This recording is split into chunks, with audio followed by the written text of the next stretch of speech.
And the same thing, Jimmy broke his forearm. Tart still just left the game with the stinger, same shoulder. He'll be day to day. DJ Reed, he had a foot strain and a chest contusion. He'll be out this week. Players who didn't play because of injury, Pierre with his knee, we'll recheck him again on Wednesday, and same thing with Garnett with his thumb. Was there an injury to Malcolm Smith, or he just didn't? No, it's the same thing he's been dealing with. You know, he has tendonitis in his lower leg. Came back from bye week, was bothering him all week, so he tried to go in most of the first half, and then Elijah took lead in the second. Kyle, our paper had a story today that there was an incident between Reuben Foster and his girlfriend in October that the police were called to. There's also been pictures on social media of her in his house in August. Were you guys aware that this was a continuing relationship? And what were you doing to try and keep an eye on Reuben, who clearly needed to be kept an eye on? I think we were doing a lot. You know, first of all, we weren't aware. Definitely wasn't you weren't aware at all? Of the instance you're talking about? Yeah. Absolutely not. No one was in our building. First time I heard about it was someone told us when we landed after it was written in paper. So, and everyone in our building was the same on that.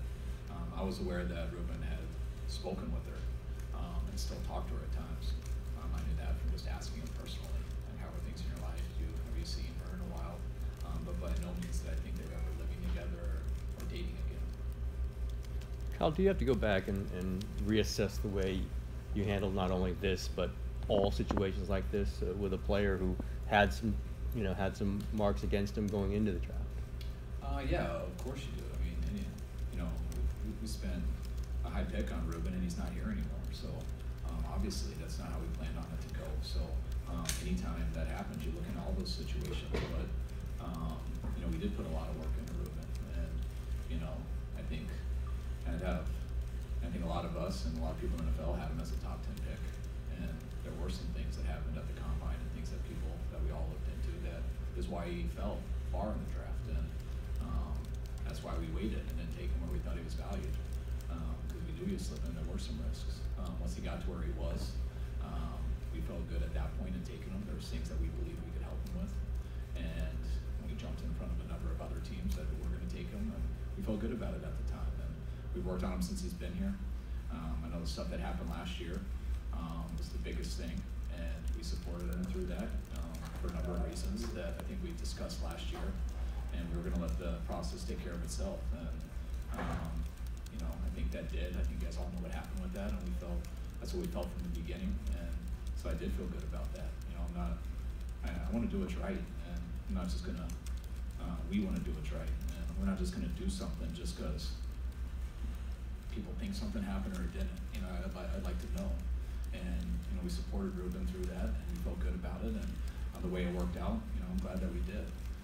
But we also knew Reuben had a string of making bad decisions. We knew that when we took him, we thought he would improve, and we were going to do everything we could to help him. And Reuben did improve in some things, but you know, for that to come up for what did happen last year or earlier in this year, and then for what happened Saturday with the same person at a team hotel, it's just hard to comprehend how you could put yourself in that situation again, and not okay with that regardless. I don't know exactly what happened, and obviously, I mean, any time you're dealing with domestic violence or anything like that, when there is a victim in domestic violence, I mean, there's not many things in this world more wrong than domestic violence and things like that. And you know, there's everyone in our building, or just like other people, we feel extremely strong about that, and we'll always support that. I don't know exactly what happened between Reuben and the accuser, but after this happened a second time with the same person in our hotel, I think that decision making was enough for us to move on. And who knows what happened, and maybe people will find out. But that wasn't why we made this decision. Was there any point where you wanted to ask Reuben what happened? Have you had a conversation with him about that? No. I called Reuben today, called him a couple of times, haven't been able to get a hold of him, left him a message. But once I got told that police were there on their floor, and I was down getting right, I was told everything around like 8 o'clock, it was right before the team meeting, and I got told that the police had been called and they were up there, and it was about Reuben, and as soon as that happened, I knew what was going to happen. John has said that one thing about Reuben in the past, that he would own up to things, and he would tell you he wouldn't mislead. There was no thought in your mind, okay, let's at least see what he has to say. Of course, not this time. Yeah. That's what I'm trying to explain Yeah. the difference. It's it didn't matter by this time. We know the situation that happened the first time, and it was very important to me whether he did or didn't do what he was being accused of. And like I said then, I think to you guys, like I've said to our team, I mean, it's not a hard deal. And if someone hits a female or a significant other, that's not a person who's going to be on our team. That's very, very simple. But I want to know if that happened. And just because someone accused someone doesn't always mean it happened. Definitely doesn't mean that it didn't. You want to know. And so we were gonna just jump on Reuben when we didn't know. And that's why we didn't. And I'm glad that we didn't, because it turned out to be that way. But when you put yourself in that situation, other bad decisions he's made, and then to go through that with someone, and to almost to bring the bad light that he brought on our organization, on himself, to do all that, and then put yourself in that situation again, that's someone that's very hard to trust their decision making. And I was very direct with him that if he'd prove to us that we could trust how he made decisions and stuff, it didn't matter whether he was right or wrong. That's the consequences of life, and if you put yourself in those situations, that's not okay with us.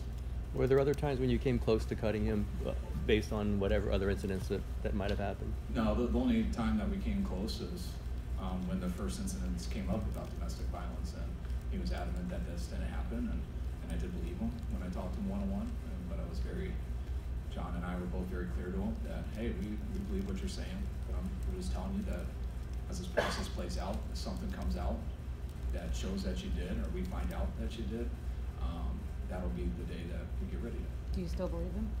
I don't think it totally matters, and I don't think it's totally fair to say that. I mean, you like to believe people.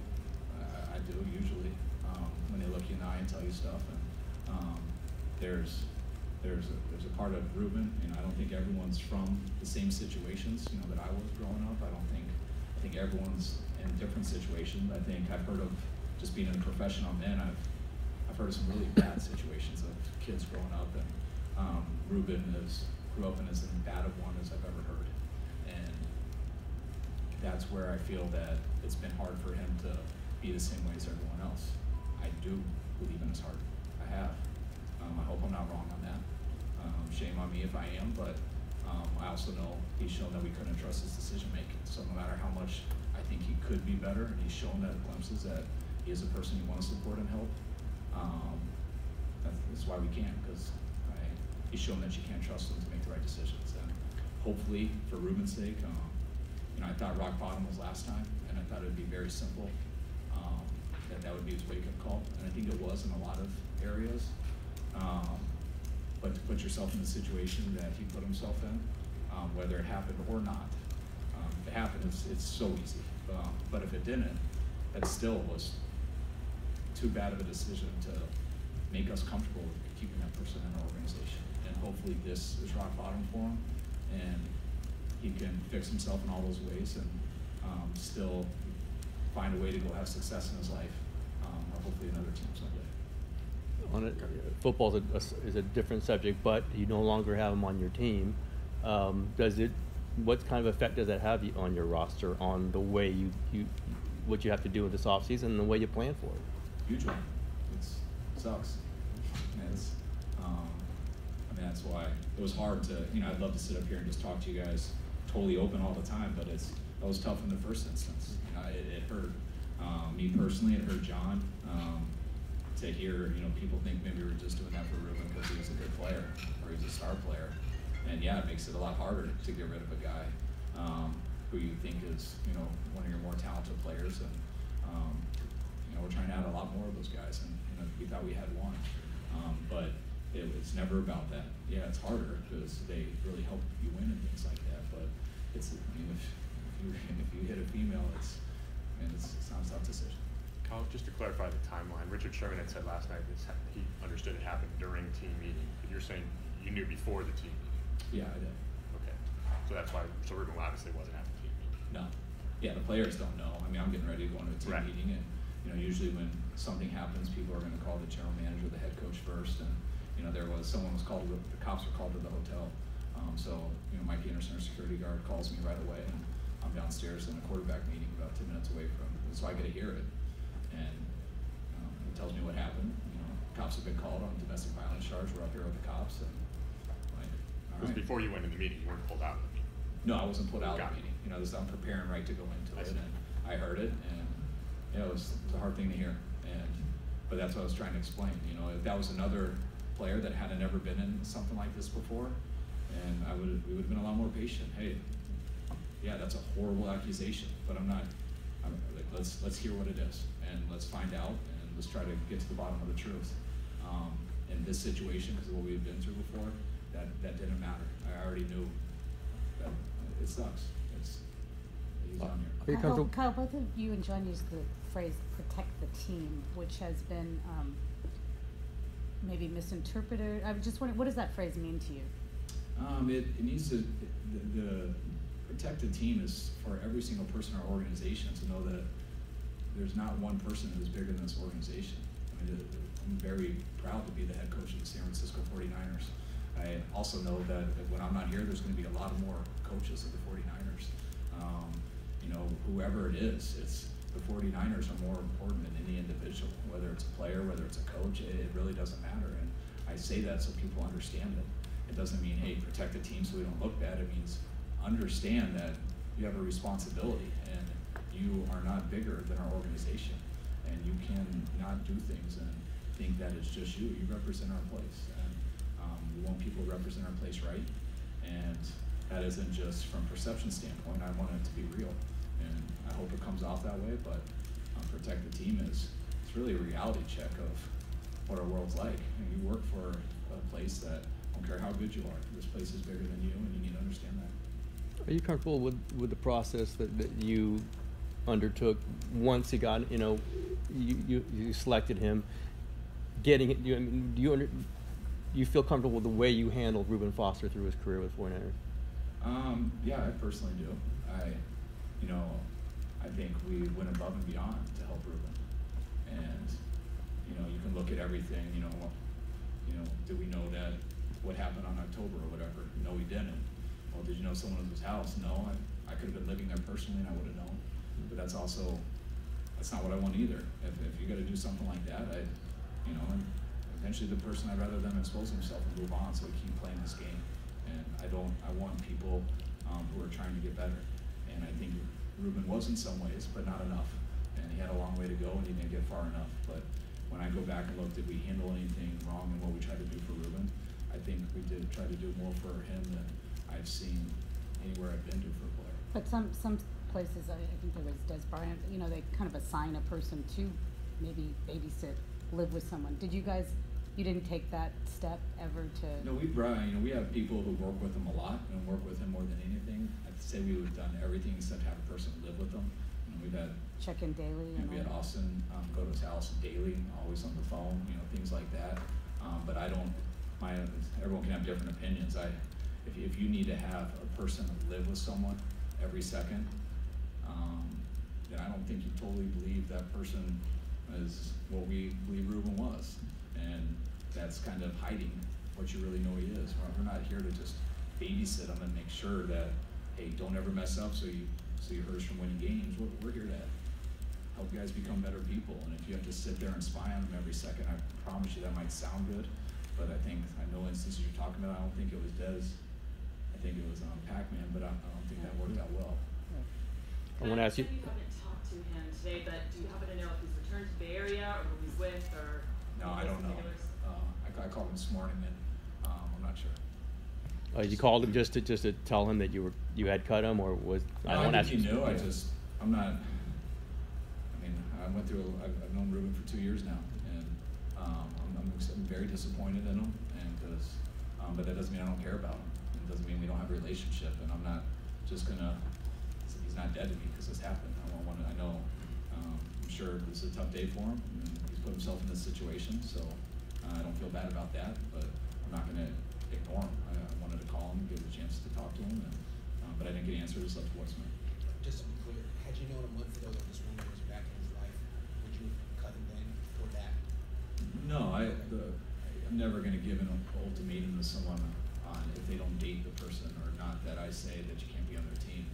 I just know when bad things happen and things that you tell me why it happened, and if you're sure that it's because of certain reasons, then all right, well that's very easy to understand. I hear what you're saying. Well, you got to make sure that doesn't happen again. And how can you do that? And by continuing to be with that person, whether it happened or not, that's not what I'm trying to say. That's not very good judgment. And I believe what Reuben said, but for him to say that and then show the judgment that he did, I personally have a hard time relating to that and understanding how that can happen. Just want to ask a football question here. Might get back to the other topic, but do you have a decision on who the starting quarterback is going to be on Sunday?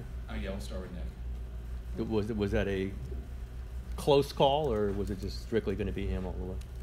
No, it was no. I was good to go with him. You know, I mean, I know that I said Nick didn't play very well, but no one played well, and I didn't coach well. So it was all of us, and that's not. Nick did a good job in his first 2 games. It was not the reason that happened yesterday. So it's not fair to do that to him. I know you don't want to plan out the entire rest of the season, but in your mind, is it generally Nick probably going to finish out the season if he stays healthy? No, I mean, I feel the same way as I did after the Oakland game.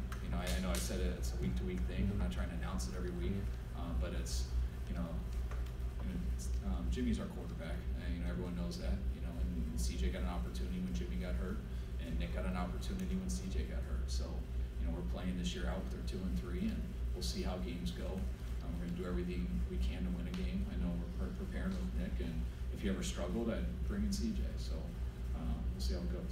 I know you said that they rushed a little bit better yesterday than the past couple teams, but he was sacked 4 times, hit 9 times. Now that you've looked at the film, what have you seen? Well, they did have some better rushes, but those first 2 games we played in, if you go back to Oakland and the Giants, that's how you won games to go as a coach. They're very balanced. You got a lead in both of them.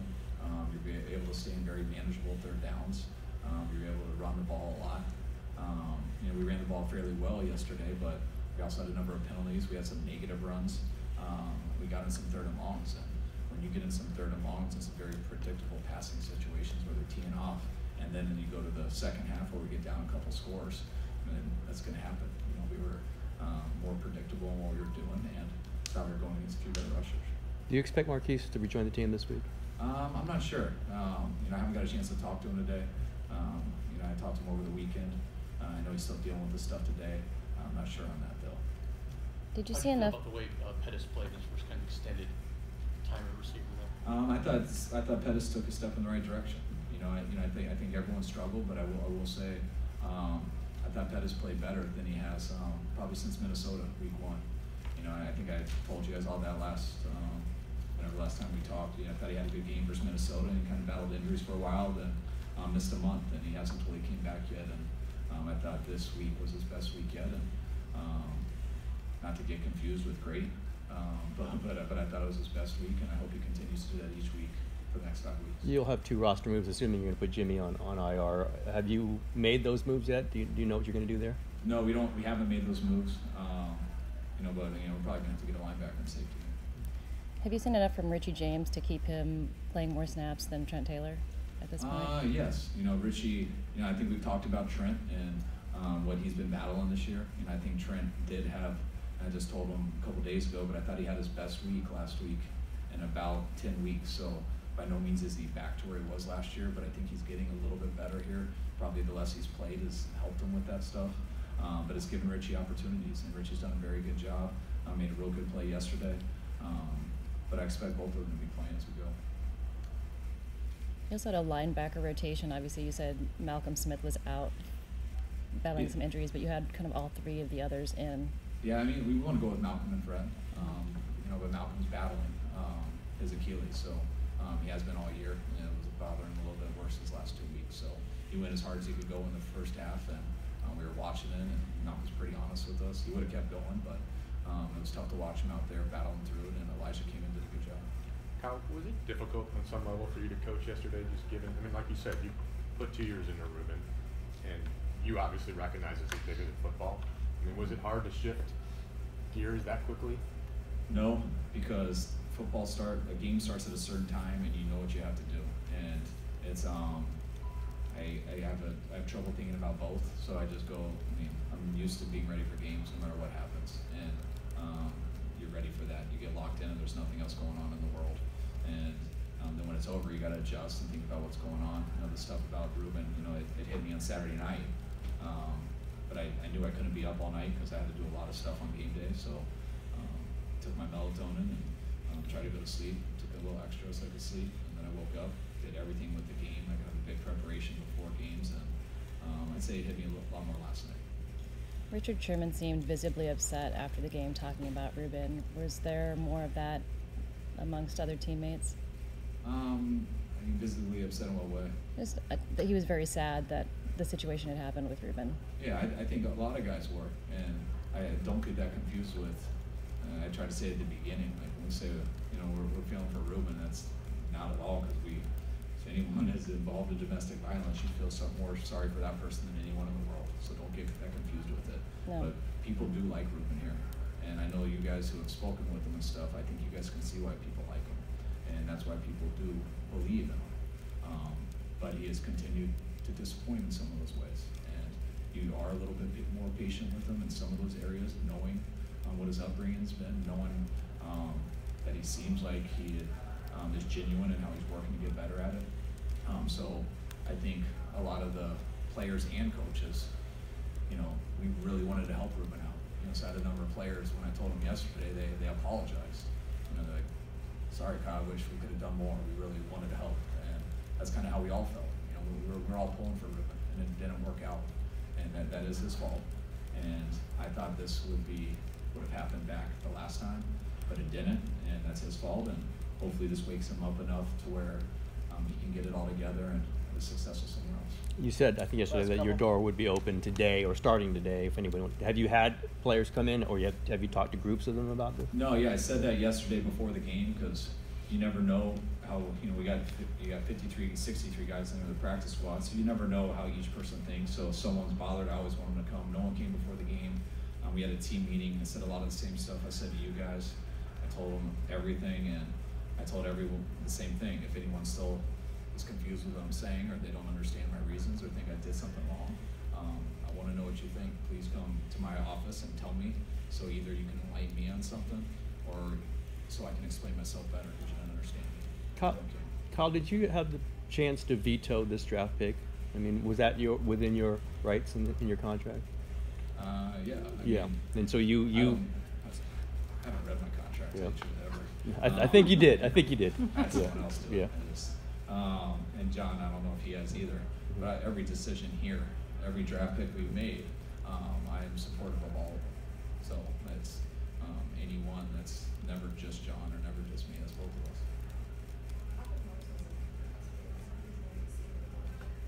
Yeah, definitely. We almost did it a couple weeks ago. Didn't seem quite ready. Came back from the bye week, had a great week of practice last week. There was nothing against Alf. We just wanted to give Jeff the opportunity, and he did a real good job with his opportunity. You guys good? Thank you.